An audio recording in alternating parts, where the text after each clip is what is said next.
अस्सलाम वालेकुम। Doctor Arshad Mahmood here. आप सब जानते हैं कि करंटली हम एक हीट वेव की कंडीशन से गुजर रहे हैं।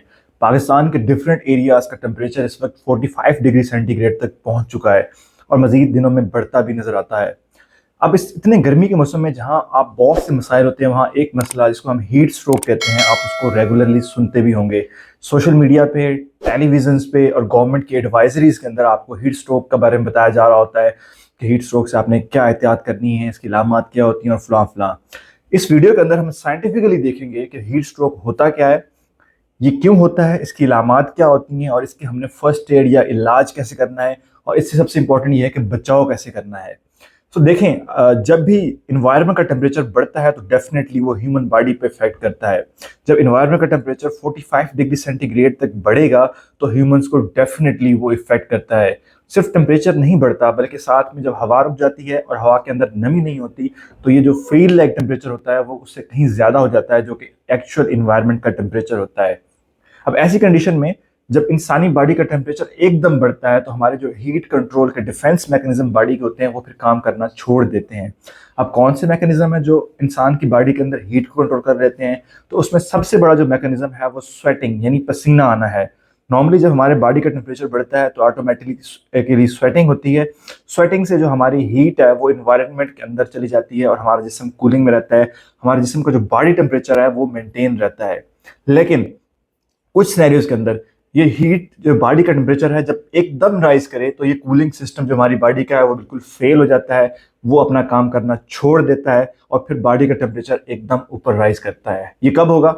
फिजाल के तौर पे एक किसान है, वो खेतों में काम कर रहा है, दोपहर का टाइम है, उसने एक खास काम पूरा करना है और उसके बगैर उसकी मजबूरी है, वो लगा रहता है काम करने में। तो डेफिनेटली जब वो एक गर्म इन्वायरमेंट के अंदर एक एक्सर्शन वाला काम करेगा तो उसके बॉडी का टेम्परेचर रैपिडली राइज करेगा। एक लेबरर है जो किसी बिल्डिंग की कंस्ट्रक्शन में काम कर रहा है और दोपहर को काम कर रहा है और इतनी गर्मी है तो वो भी हीट स्ट्रोक का शिकार हो सकता है। एक छोटा बच्चा है जो खेल रहा है, बाहर दोपहर के अंदर खेल रहा है, कूद रहा है या कुछ और एक्टिविटी कर रहा है और उसको उसमें पता नहीं चल रहा उसका, क्योंकि बच्चे अब खेल में इतने इन्वाल्व होते हैं कि वो टेम्परेचर को फील नहीं कर पाते, तो वो हीट स्ट्रोक का शिकार हो सकता है। एक बुजुर्ग है जो कहीं बाहर चल रहा है, जा रहा है, तो डेफिनेटली उनके अंदर भी सेंसेस इतनी नहीं होती कि वो टेम्परेचर को सेंस कर सकें, तो वो भी हीट स्ट्रोक का शिकार हो सकते हैं। इसी तरह जो पेशेंट होते हैं, किडनी के पेशेंट होते हैं, जो हार्ट के पेशेंट होते हैं, उनके अंदर जो है ये चीज़ ज़्यादा कॉमन होती है as compared to healthy adult के। अब होता क्या है कि जब हमारी बॉडी के डिफेंस मैकेनिज्म यानी स्वेटिंग वाला मैकेनिज्म, पसीने आने का मैकेनिज्म अपना काम छोड़ देता है तो बॉडी का टेम्परेचर एकदम राइज करता है। ये 104 डिग्री फ़ारेनहाइट या इवन 106 डिग्री फ़ारेनहाइट तक भी कुछ मिनटों के अंदर पहुंच जाता है। जब इतना तेज टेम्परेचर बढ़ता है तो उससे जो इलामात आती हैं उसको हम हीट स्ट्रोक कहते हैं। जिससे आपने ब्रेन स्ट्रोक का वर्ड का नाम सुना होगा, जिसको दिमाग के फलिश को ब्रेन स्ट्रोक कहा जाता है, और जो हार्ट का जो है इसको कार्डियक जो स्ट्रोक कहा जाता है। तो इस तरह जो हीट स्ट्रोक है वो हीट की वजह से बेसिकली स्ट्रोक लाइक कंडीशन है या इमरजेंसी है। अब इसके अंदर इलामात क्या आती हैं? तो डेफिनेटली जब बॉडी का टेम्परेचर राइज करता है तो शुरू में हल्की इलामात होती हैं और जैसे जैसे टाइम गुजरता है, जैसे जैसे बॉडी का टेम्परेचर बढ़ता है तो इलामात भी ज़्यादा संगीन हो जाती हैं। शुरू में पेशेंट को क्या होगा? हेडेक होगा, यानी सर के अंदर दर्द महसूस करेगा पेशेंट। फिर उसके बाद जो है उसको चक्कर आना शुरू हो सकते हैं, उसको मतली हो सकती है जिसको हम नौजिया कहते हैं, फिर उसको उल्टी आ सकती है यानी उसको वॉमिटिंग हो सकती है।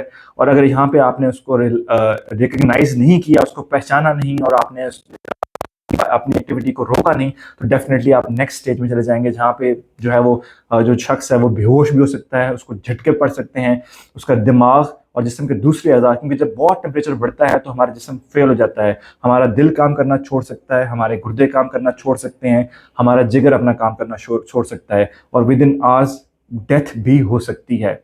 सो अब करना क्या है? जब भी किसी शख्स को ये इलामात आए, जो हीट स्ट्रोक की इलामात हैं, जो गर्मी में काम कर रहा है, उसको चक्कर आना शुरू हो गया, उससे बात नहीं हो पा रही, उसको बहुत शदीद सर दर्द है, उससे उल्टी शुरू हो गई अचानक, या वो बेहोशी की तरफ जा रहा है, तो आपने फ़ौरन उसके ऊपर फर्स्ट एड मैनूवर स्टार्ट कर देने हैं। फर्स्ट एड मैनूवर में क्या है?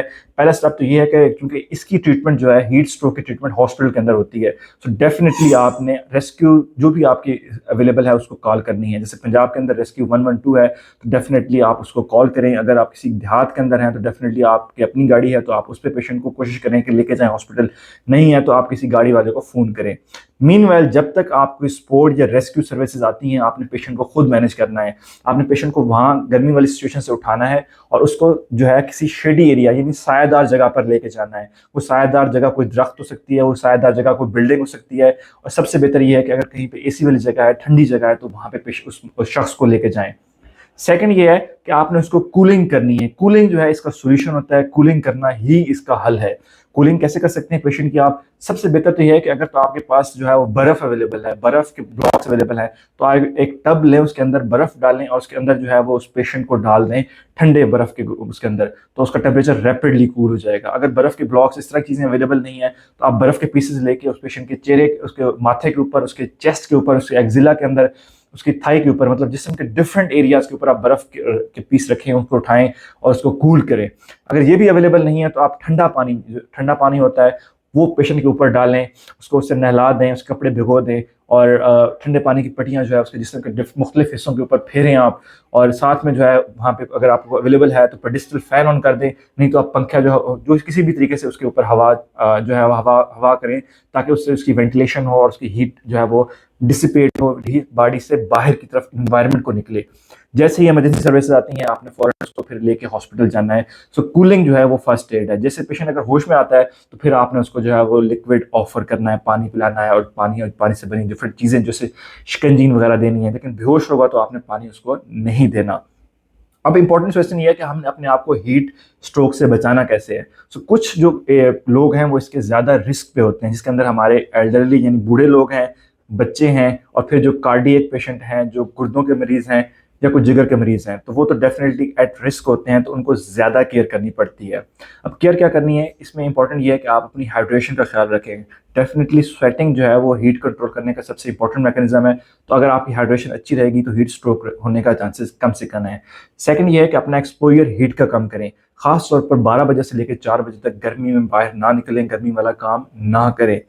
थर्ड क्या है कि अपनी ड्रेसिंग पे खास ख्याल रखें। आपने कपड़े ऐसे पहने हैं जो आपके जिस्म पूरे को कवर कर रहे हों, उनका लाइट कलर हो, उनकी लूज फिटिंग हो और उनका कॉटन फैब्रिक हो। सो ये चीज़ें अगर आपकी ड्रेसिंग के अंदर होंगी तो आपकी हीट कम से कम होगी। फोर्थ क्या है, बॉथिंग, यानी आप दिन में जब भी आप गर्मी लगती है तो आप नहा लिया करें।